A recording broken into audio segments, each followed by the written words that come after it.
What is the architecture of DEMPSTER? I would say three things. One, it has an identical twin sister. Two, they call it Georgian Revival. And three, it is one of the CTA elders. It's basically still in its original state. This is one of the ones that looks just like it did in 1910. This is Chicago Transit architecture. Alright, so let's tell the story. Leading up to 1907, this station used to be part of a previous railway system, the St. Paul Railway Facility. But when the CTA bought St. Paul and all its stations, they thought, we are going to give all these stations an upgrade. Okay, we are going to give them all a facelift. We are bringing in new tech. This is the 1900s now, okay? We're bringing in rapid transit services. So CTA was interested in building new facilities that represented modern, upgraded transit. Okay, but even for this new facility for DEMPSTER, it was built on the ground because that's where St. Paul's tracks were. It was upgraded to just a humble little wooden lap siding building where the front and the rear of the building were the north and southbound tracks. How cute is that? Isn't that adorable? But I know what you're thinking. Wait a second, hang on. Aren't we talking about the elevated train, right? And this thing was built on the ground? Yeah, it was at first. That little wooden building was only there for 2 years before CTA said, hey, we're instituting our next project for all these stations that we just bought. We are elevating them all. Our goal is to have them all elevated by 1910. That would be every Purple Line stop from Howard to Central. We unfortunately don't have any pictures of that little wooden structure, but they did indeed meet their goal, and DEMPSTER and the others were upgraded and elevated by 1910 to their current state. That's it, man. That's DEMPSTER. That's the whole story. The station you walk in today is essentially the same one that they finished in 1910. There are a couple of changes since then, and I'm going to circle back to those. But by and large, you just heard the whole story. There's only one more sort of chapter in DEMPSTER's history that I debated mentioning, but the more I thought about it, the more I said, yeah, this can't be omitted. This needs to be mentioned. So here's the deal. DEMPSTER was almost demolished in the 90s. Yeah, at the time, CTA, running a little dry in the pocketbook, maybe not unfamiliar to us. And what do they do when they're running dry? They start proposing cuts over here, cuts over there. And DEMPSTER basically ended up on the list of how should I say, of the unnecessaries. And luckily, they did figure out their cash situation, and DEMPSTER was spared. So that's the good news. But don't hold your breath, because that outcome could have easily gone very differently. And now, why would I have maybe taken out that DEMPSTER elimination chapter from this whole story? Because it didn't end up happening. And usually that's how history works. It's like we'll wait for something to happen before we record it in history. That's kind of the whole thing. But for this case, it's a little different. We have to realize that when buildings and institutions are being threatened, there's no guarantee that they won't be demolished soon.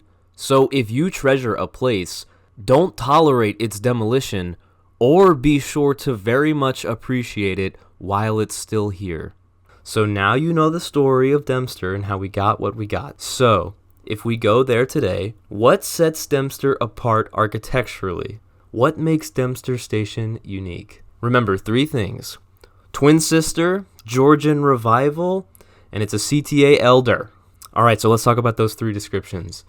Number one, the first thing to notice is that it is the exact same as Maine. Yes, these two are sisters. And this design move is a very ancient architectural technique called copy and paste. The Purple Line used to stop at Central, and in one sweep, everything between Howard and Central was acquired at once when the St. Paul Railway was purchased by the CTA. So in one sweep, all those stations got revitalized, and yeah, Architectural Homie pulled a copy-paste for DEMPSTER and Maine. There you go. And it's also important to note that in addition to those two, at least two others were Georgian Revival. Okay, that leads us right into point number two. Number two, they say that DEMPSTER is Georgian Revival. What does Georgian Revival really mean? Well, basically, the Georgian period was during the 1700s, so anything that was built to look like Georgian, but after the 1700s means that it's Georgian revival. That's very simple. So if you've ever heard people say classical architecture, that term is very broad. And Georgian is one of the many styles within the umbrella of classical. It's either modern or classical. So Georgian is under the umbrella of classical. And what is Georgian? It basically means happened under the time that King George reigned in England. Okay, so why did they pick Georgian for this 1900s building in Evanston? Good question. It's not really obvious, but what we do know is that a lot of other North Shore architecture is Georgian revival. Take one look around the North Shore and you will quickly start to see these characteristics. Intense symmetry, hip roofs, dark brick, and quoins. These are Georgian characteristics, and DEMPSTER's got them all. And personally, I find it kind of amusing and delightful that Georgian revival would be applied to a building so tiny. I mean, usually the whole point of classical Georgian revival is that it's meant to impress and flaunt their grandeur and just be garnished with superiority.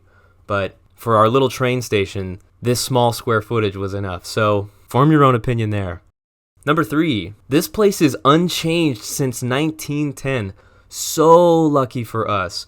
Seriously, let's take a walk through some of these super cool vintage artifacts. The original tile, where if you look closely, you can see where it once used to say, "To Chicago from City." The ticket booth, this was once part of the institution where you had to buy tickets before walking onto the train from the ticket attendant. Even though that's not how it works anymore, the CTA personnel do still hang out in that ticket booth. And of course, the original steel. All you have to do is take one ride at DEMPSTER, and when you're walking up the staircase, you will see the steel, chipped paint, and rusty edges. It's awesome. It's still going strong. But there is now one thing that's different, and once you see it, you will never be able to unsee it. The only thing that happened at DEMPSTER between 1910 and today was the platform got extended. 2 wings got added on each side. And look at this. You can clearly see where the original steel stops and the new platform got built on. And I guess it wasn't an option to match the pieces from 1910.